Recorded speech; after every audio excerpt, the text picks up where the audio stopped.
अब हम बात करेंगे आर्क ब्लो की। आर्क ब्लो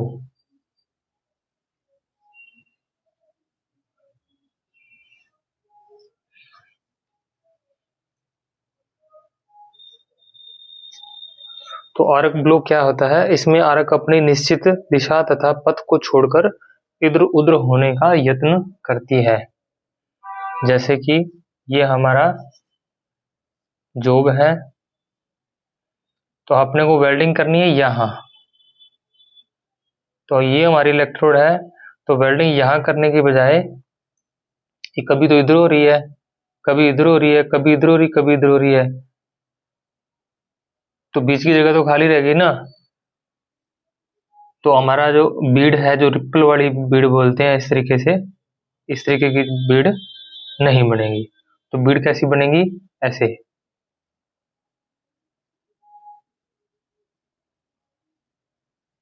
तो ये बीड बद्दी लगेगी। कहाँ? तो ये बीड, ये ओके और ये गुड। तो ये आर्क ब्लो की वजह से ऐसी बीड बनेगी। तो होता क्यों है आर्क ब्लो? तो ये अपनी निश्चित दिशा तथा पथ को छोड़कर इधर उधर भागने का यत्न करती है। यह दोष भी डीसी वेल्डिंग में ही ज्यादातर देखने को मिलता है। इसके कारण आर्क स्थिर नहीं रहती, कंट्रोल करना बहुत कठिन होता है, पेनिट्रेशन तथा फ्यूजन में कमी रहती है, स्पेटर लॉस और मुसामदारी बढ़ जाती है, सीधी तथा ठीक आर्क या बीड नहीं लगती, नंगे इलेक्ट्रोड के उपयोग से यह दोष ज्यादा उत्पन्न होता है। कोटेड इलेक्ट्रोड में इसकी संभावना बहुत कम होती है। यह वेल्डिंग करते समय बने चुंबकीय क्षेत्रों के प्रभाव के कारण होता है। तो यहाँ पॉइंट क्या है कि आर्क ब्लो होता क्यों है? तो आर्क ब्लो जब हम वेल्डिंग करते हैं तो वेल्डिंग सर्किट से जो हमारे विद्युत चुंबकीय क्षेत्र बनता है, उस प्रभाव की वजह से इलेक्ट्रोड क्या है, अपने जिस तरफ बल ज्यादा होता है तो इधर उधर भटकने की कोशिश करती है, जिसे हम आर्क ब्लो कहते हैं, और हमारी जो बीड है वो सही तरीके से नहीं लग पाती। तो इसको रोकने का तरीका क्या होता है? इसको हटाने के तरीके होते हैं, अर्थ क्लैंप का जगह बदल दो। जैसे हमारा ये जॉब है, तो हमने अर्थ क्लैंप यहाँ लगा रखा है, अर्थ क्लैंप, और ये हो गया इलेक्ट्रोड होल्डर, इलेक्ट्रोड होल्डर हो गया। तो इसको यहां से हटा के यहां लगा दो, शायद चेंज हो जाए। नहीं हो रही तो इसको हटा के अर्थ को यहां लगा दो। तो इससे क्या है, इसको आर्क ब्लो को नियंत्रण करने में हमें सहायता मिलेगी। कम लंबाई की आर्क का उपयोग करें। तो कम लंबाई की आर्क, कम लंबाई की आर्क, ये क्या होता है? कमेंट्स में बताओ। हमने आपको ये पहले वीडियो डाल रखी है लंबाई के आधार पे, लंबाई कितने प्रकार की होती है, यानी आर्क लेंथ किसे बोलते हैं। फिर वेल्डिंग रोड की पोजीशन बदल कर देखो। मतलब वेल्डिंग रोड की पोजीशन का मतलब ये है हमारा इलेक्ट्रोड होल्डर, और ये हमने रॉड डाल दी। रॉड डालने के बाद जैसे हमने इसको 30 डिग्री पे पकड़ा, 70 पे पकड़ा, 90 पे पकड़ा, ऐसे इसकी दिशा या कोण इसको चेंज करते रहो। जहां ये सही चले वहां इसको अपना वेल्डिंग करते रहो। फिर टैग वेल्डिंग की संख्या बढ़ा दो और भाई टैग की ओर वेल्डिंग करो। टैग वेल्डिंग क्या होता है?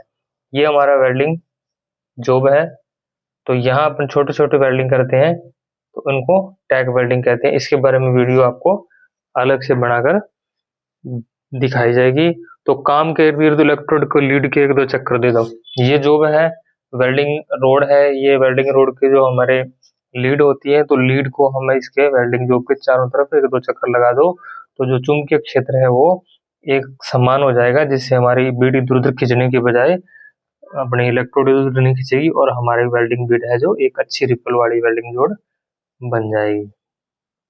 तो ये जो भी वीडियोस मैं डालता हूँ इसको बहुत ध्यान से देखो, क्योंकि ये निश्चित रूप से कह रहा हूँ, जितनी भी वीडियो मैंने डाली है, इन सब वीडियो में से आपकी जो परीक्षा होगी जुलाई में, सब में प्रश्न आने हैं, और 100% आएंगे, ये आपको मैं वादा करता हूँ आपसे। तो ये सब चीज़ें आपको देखने को मिलेंगी। तो इसलिए मैं आपसे बार बार बोलता हूँ कि चैनल को सब्सक्राइब करो और मुझे बताओ कि आपको कौन सी चीज़ देखनी है, कौन सी चीज़ पढ़नी है, कौन सी चीज़ आपके समझ में नहीं आ रही है। तो ये हमारा जॉब हो गया और ये हमारी इलेक्ट्रोड हो गई और ये हमारी वेल्डिंग मशीन हो गई, डीसी वेल्डिंग मशीन हो गई और ये इलेक्ट्रोड और ये हो गया अपना आर्क फ्लो। तो ये क्या है, इसका जो फ्लो है वो उल्टी साइड में चलता रहता है।